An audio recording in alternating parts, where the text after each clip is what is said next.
24. I'm watching you all. I'm recording every lie. I'm archiving every distortion. I am Ibrahim Traore, and today I'm pulling off your masks. Yes, you heard correctly. I, whom you call a young military junta leader, whom you brand as a dangerous radical, whom you serve up as an anti-Western dictator, am now telling you the truth. And this time you cannot turn off your microphones. This time you cannot turn away your cameras. This time your editors cannot cut this speech, because the world you monopolize no longer exists. Because millions will hear these words now, without passing through your filters, without being subjected to your distortions, without being muddied by your lies. I am 34 years old. Every day of my life, I grew up with your lies. As a child, I would watch Africa on television. Always the same images. Children with flies, dry lands, weapons, death. This is Africa, they told us. This is what Africa is. And we believed it. We were ashamed of ourselves. We were ashamed of our own lands, of our own people. But then I grew up. I read, I researched, I questioned, and I understood that the Africa you showed us wasn't real. The story you told us was a lie. The fate you imposed on us was a script you had written. For years, how have you portrayed Africa? How have you shown it? How have you sold it to your viewers? As if we were creatures who had no share of humanity, as if we were savages left outside of civilization, as if we were wretches waiting for you to save us. Every day, every hour, every minute, the same story plays on your screens. Hunger, war, disease, corruption, terror, chaos. These are the words that come to mind when Africa is mentioned. In your Africa dictionary, there are no other words. No hope, no success, no development, no resistance, no honor.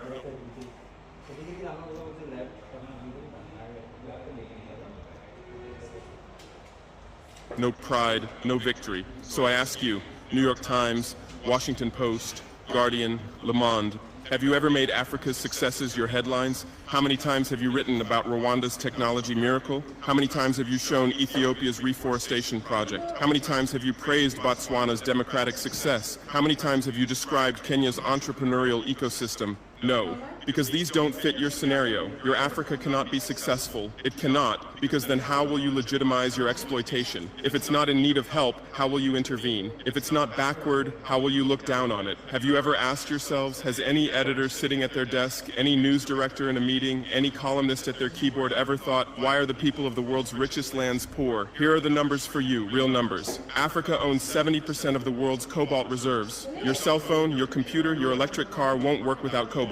This cobalt comes from Congo, but Congolese can't afford cell phones. Africa owns 90% of the world's platinum reserves. Catalytic converters, electronic devices, medical implants, they all need platinum. This platinum comes from South Africa, but South Africans are crushed by unemployment. Africa provides 30% of the world's gold production. Mali, Burkina Faso, Ghana, Tanzania.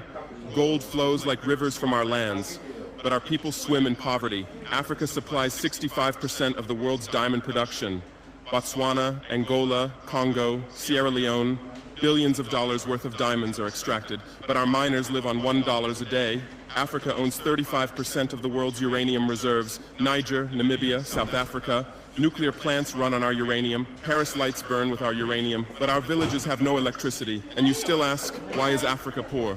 No, the right question is, how was Africa kept poor while being so rich? Here's your answer. Colonialism didn't end. It changed shape. You used to come and occupy our lands. Now you come and establish companies. You used to take by force. Now you make agreements. You used to rule with the whip. Now you rule with credit. Let me give you concrete examples. With numbers, names, dates, but you'll never write about these. Glencore, Swiss-based mining giant, extracting cobalt in Congo. 2022 revenue, $256 billion. A tax paid to Congo, $500 million. That's 0.2%. Is this justice? Rio Tinto, British-Australian mining giant, extracting bauxite in Guinea, 20 million tons annually. What's left for Guinea? Environmental pollution and cancer. Total Energies, French oil giant, extracting oil in Angola, Nigeria, Congo. 2022, profit, $36 billion investment in Africa, dirty pipelines, Anglo-American, founded in South Africa but now in London. Diamonds, platinum, iron, taking everything. What it left in South Africa? 6 million unemployed miners. And these are just the tip of the iceberg. What about the invisible, the secret deals, the offshore accounts, the transfer pricing tricks? Every year, $88 billion in illegal money flows out of Africa. Who writes about this? Every year, $45 billion in aid comes to Africa. Everyone writes about this, but no one says Africa is not the continent receiving aid, it's the continent giving aid. While you zoom your cameras on swollen bellies, there is a huge system working silently in the background. Every day, tons of gold, diamonds, cobalt, uranium, oil leave our land. But how? Here is the system. Step 1, create corruption, bribe our leaders, open offshore accounts, promise them a life of luxury, send their children to your schools. Step 2, make deals, get 50-year, 99-year concessions, ask for tax exemptions, be exempt from environmental rules, ignore labor rights. Step 3, control the infrastructure. Take over ports, airports, railways, but only from the mine to the harbor. Don't build roads to the villages. Don't bring electricity to schools. Step 4, provide security. Set up private security companies. Arm them. Declare protesting. Step 5, silence the media. Buy local journalists. Suppress opposing voices. Serve internal unrest news to international media. And this is how the system works. It's been working like this for 100 years, and you don't see this system. You don't want to see it, because you're part of the system too. Who are the biggest advertisers of New York Times, CNN, BBC, oil companies, mining companies, arms companies, pharmaceutical cartels, the companies that exploit Africa? You live on their money, you defend their interests, and what I'm about to tell you might cost me my life, but it's no longer time to be silent. France's system in Africa is the CFA franc. 14 African countries still use French colonial currency. 50% of these countries' central bank reserves sit in the French treasury. France applies negative interest to this money, so we pay France to use our own money. Through this system, France transfers $500 billion worth of resources from Africa every year. Does anyone write about this? No. But when France gives Africa 10 billion euros in aid, it makes headlines. Britain's system is more sophisticated. London is the world's money laundering center. City of London, offshore paradise. Every penny stolen from Africa passes through London. Jersey, Guernsey, Cayman Islands, Virgin Islands, all under British control. Africa's wealth hides there.